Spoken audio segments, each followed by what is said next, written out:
शासकाचा काळ गेलेला आहे आणि ते थोडं जर स्पष्ट बोलायचं असलं, प्रचंड अनागोंदी, प्रचंड कार्यवाहीमध्ये प्रशासन अगदी ढिम्म. आणि थोडं स्पष्ट जर मला छत्रपती संभाजीनगर जिल्हा परिषदेच्या बाबतीत जर बोलायचं राहिलं तर वेगवेगळ्या खात्यामध्ये मोठ्या अधिकाऱ्यांकडून करप्शनचे प्रकरण यामध्ये झाल्याचं आढळलेलं आहे. आणि त्या निमित्ताने ही बैठक आजची घेण्यात आली होती. सर्वप्रथम शिक्षण खात्याकडनं आम्ही सुरुवात केली आणि शिक्षण खात्यामध्ये आता आम्हाला अधिकाऱ्यांनी शब्द दिलाय, डायरेक्ट ऍक्शनवर आपण आलेलो आहोत. त्याचं कारण असं आहे की जे काही एकूण विद्यार्थी असतात त्यापैकी ज्या अध्यापनामध्ये ते पारंगत पाहिजे, किमान सांगतोय मी, किमान म्हणजे 100च्या 100 विद्यार्थी ज्या किमान गोष्टीमध्ये पारंगत पाहिजे. समजा आता पहिलीचा मुलगा आहे तर त्याला 1 ते 10 बोलता आलं पाहिजे, इतकं साधं आहे. दुसरीचा मुलगा आहे त्याला किमान इतके पाडे यायला पाहिजे किंवा त्याला अ ब कड काय असेल ते ज्या काही आपण ठरवून दिलेल्या बाबी आहेत त्या मिनिमम त्यांना यायलाच पाहिजे. ही वस्तुस्थिती इथे नाही. आणि म्हणून आज आंबेलोळ, आसेगाव, सगळीच माझ्या गावामध्ये परिस्थिती अशी आहे की 25 ते 30% विद्यार्थी सुद्धा त्याच्यामध्ये पारंगत नाही. विषय मी जो इतक्या वर्षापासून सांगत होतो की शिक्षक मुख्यालयी राहायला पाहिजे, त्याचं कारण तेच होतं की जर समजा आता एक उदाहरण सांगतो मी, आंबेलोळ एकूण विद्यार्थी 129 आहे, सरासरी वाचन स्तरामध्ये 8, लेखन सरासरीमध्ये 9, संख्या ज्ञानामध्ये 9, संख्यावरील क्रियामध्ये 10, असे फक्त 36 मुलं त्याच्यामध्ये व्यवस्थितरित्या पारंगत आढळले. जे ज्या विषयात पारंगत नाहीत त्यांचे एक्स्ट्रा क्लासेस शिक्षकांनी घेऊन 2 बाबी, एकतर चालत्याच शिक्षणामध्ये इतका बोऱ्या वाजला नाही पाहिजे, तो आज पुराव्यानिशी सिद्ध झालेला आहे. सर्व रेकॉर्ड महिन्यावाईज मी घेतलेले आहे आणि दशा अशी आहे की शिक्षण विभागाचे प्रचंड म्हणजे अतोनात दुर्लक्षामुळे आमचे विद्यार्थी आणि आमच्या पिढ्या अक्षरशः बर्बाद झालेल्या आहेत. म्हणून आज सीओ मॅडमनी हे मान्य केलंय की ज्यांच्याकडून वेळोवेळी अध्ययन स्तरामध्ये डेव्हलपमेंट झालेली नाही त्यांना हुडकून काढून, म्हणजे शिक्षक, केंद्रप्रमुख, विस्तार अधिकारी, बीओ आणि पर्यायाने एज्युकेशन ऑफिसर सुद्धा, माझा सर्व रोष मॅक्सिमम जवळपास 4थं वर्ष इथं एज्युकेशन ऑफिसर मॅडमला इथे असताना त्यांच्या कार्यकाळामध्ये शिक्षणाचा स्तर प्रचंड खालावलेला आहे आणि त्यांना वेळोवेळी सांगून सुद्धा काहीही झालेलं नाही. म्हणून मी आज पुराव्यानिशी हे सांगितलंय की त्यांच्यावर आणि संबंधित खात्यातील जे अधिकारी असतील, मग ते बीईओ असतील, विस्तार अधिकारी असतील किंवा केंद्र प्रमुख असतील आणि नॅचरली शिक्षक असतील, बऱ्याच जणांवर FIR सुद्धा टाकावी लागणार आहे. त्यामध्ये त्यांनी खोटे डॉक्युमेंट्स लावून बरेच गैरव्यवहार सुद्धा केलेले आहेत. करिता ह्या बाब मी निदर्शनास आणून दिल्या आणि त्या पद्धतीने कार्यवाही आता करण्याचं माननीय सीओ मॅडमनी मान्य केलेलं आहे. मग नंतर असेच आम्ही ग्रामपंचायतच्या बाबतीमध्ये विषय घेतले, ग्रामसेवकांच्या बाबतीमध्ये विषय घेतले. ग्रामसेवक ज्याला आपण आता ग्रामपंचायत अधिकारी म्हणून नेमतो, म्हणजे संबोधतो ते, आणि व्हिडिओ हे सुद्धा त्यांचे 1 ते 33 रजिस्टर बरोबर ठेवत नाही, काम करत नाही. ग्रामसेवकाचं इतकंच काम नाही की गावात कार्यालयात गेलं नमुना नंबर 8 दे किंवा फक्त काय म्हणतात 14 वित्त आयोगाचा पैसा खर्च कर, इतकं नसतं. गावातली पाणी व्यवस्था किंवा कचरा व्यवस्थापन हे सगळं त्यांनी करावं. दिवसभर गावात राहून आणि मुख्यालयी मुक्कामी राहून त्यांना सुद्धा कंपल्शन करण्यात आलेलं आहे. जे तसे आढळणार नाही त्यांच्यावर सुद्धा कार्यवाही करण्याची ही त्यांनी आपल्याला शब्द दिलाय. मग त्याचबरोबरीने कृषी सहाय्यक असतील, त्याचबरोबरीने आरोग्य अधिकारी असतील, या सर्वांच्या बाबतीमध्ये आज बैठक होऊन या स्तरावर गेलेलो आहे. मी या मुख्यालयी राहण्याचा शेवट असा करतो की आम्ही एक ॲप डेव्हलप केलेला आहे त्या ॲपवर आमचे जवळपास माझ्या मतदारसंघातले 1500 अधिकारी यांच्या मोबाईलवर तो ॲप आम्ही डाउनलोड करतोय। आता त्यांनी मुख्यालय सोडलं की माझ्या कार्यालयामध्ये डॅशबोर्डला ताबडतोब कळेल। मॅडम दुसऱ्या दिवशी इथे त्यांच्या म्हणजे आम्ही व्यवस्था करतोय, जिल्हा परिषदलाही कळेल, दुसऱ्या दिवशी त्यांना नोटीस जाईल। जर त्यांनी 3दा सांगून सुद्धा जर गैरहजर राहिला म्हणजे त्या गावात मुक्कामी राहिला नाही, कारण दिल्यानंतर योग्य कारण नसेल तर त्यांनी परवानगी घेतली आणि ती परवानगी मान्य केली वरिष्ठांनी, ते सोडून जर सातत्याने 3 ते 4 वेळेला तो मुख्यालयी राहिला नाही तर त्यांच्यावर सस्पेन्शनची कारवाई, सस्पेन्शनच्या कारवाईनंतर पुन्हा 4-5 वेळेला त्यांनी ऐकलं नाही तर त्याला टर्मिनेशन करावं लागेल, त्या अधिकाऱ्यांना घरी जावं लागेल। इथपर्यंतचा डॅशबोर्ड आम्ही तयार केलाय, त्याच्यामध्ये सगळ्या व्यवस्था आहेत।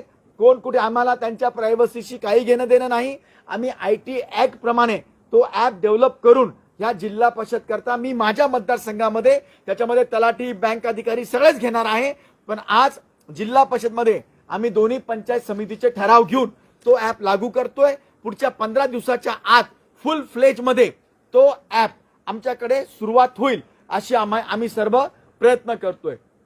दुसरा विषय होता, मागे काकड नावाचे अधिकारी होते, एक्झिक्युटिव्ह इंजिनियर, त्यांनी 4.5 कोटी रुपये किमान काम न करता काढून घेतले होते, त्यांना सस्पेंड करण्यात आलेलं आता आहे।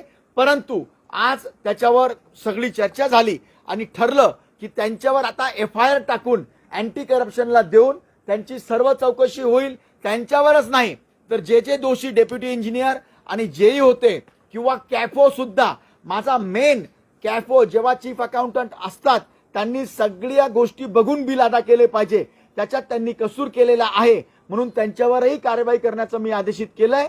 पण कॅफोच्या बाबतीमध्ये सविस्तर चौकशी झाल्यावर ते झाल्याशिवाय होणार नाही, पण एक्झिक्युटिव्ह इंजिनियर आणि त्यांच्यावर ह्या FIRच्या कार्यवाह्या नक्कीच आता प्रस्तावित करण्यात आलेला आहे। तिसरा विषय होता जलजीवन मिशनचा। माझ्या मतदारसंघामध्ये मी जे सातत्याने 63 वेळेला पत्रव्यवहार केलेले आहेत, परंतु कामं निकृष्ट दर्जाची झालेली आहेत, बरेच पैशांची वसुली सुद्धा सुरू झालेली आहे। पण माझं म्हणणं असं होतं, वेळीच सांगितल्यानंतर सुद्धा त्याचे बिल का अदा केली, म्हणून वाघमारे नावाचे एक्झिक्युटिव्ह इंजिनियर त्यांच्यावर सुद्धा FIR आणि खालच्या अधिकाऱ्यांवर FIR टाकण्याचं आज मी आदेशित केलंय। त्याची चौकशी सन्मान्य CO मॅडम करून योग्य निर्देश त्या पण देणार आहेत। एकंदरीतच आजचा हा जो माझी मीटिंग जी झालेली आहे, दोन बेसवर झाली, 2 गोष्टीवर झाली। मी मागच्या मीटिंगा ज्या घेतल्या तरी त्याच्यावर ज्या गोष्टींच्या कार्यवाह्या झाल्या नाही त्या कार्यवाह्या आता होणार आहे आणि इथून पुढे सुधारणा ज्या करायच्या आहेत त्या सुधारणा पण त्या करतील असं अपेक्षित आपण केलंय। आणि तिसरा विषय आणि शेवटचा, तो ॲप जो आपण डेव्हलप केलेला आहे तो ॲप मी माझ्या मतदारसंघाच्या हद्दीपर्यंत लावण्याचं 15 दिवसामध्ये ठरवलेलं आहे।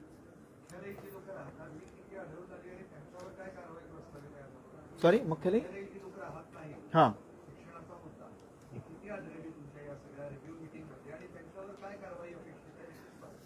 शिक्षणाच्या बाबतीमध्ये जवळपास 348 शिक्षक, त्याच्यातनं 330 शिक्षक जवळपास खुलताबादचे राहत नाही, त्यांना शो कॉजेस देऊन त्यांना सस्पेन्शनची म्हणजे त्यांच्यावर शिस्तभंगाची कारवाई करण्याचं मान्य झालेलं आहे।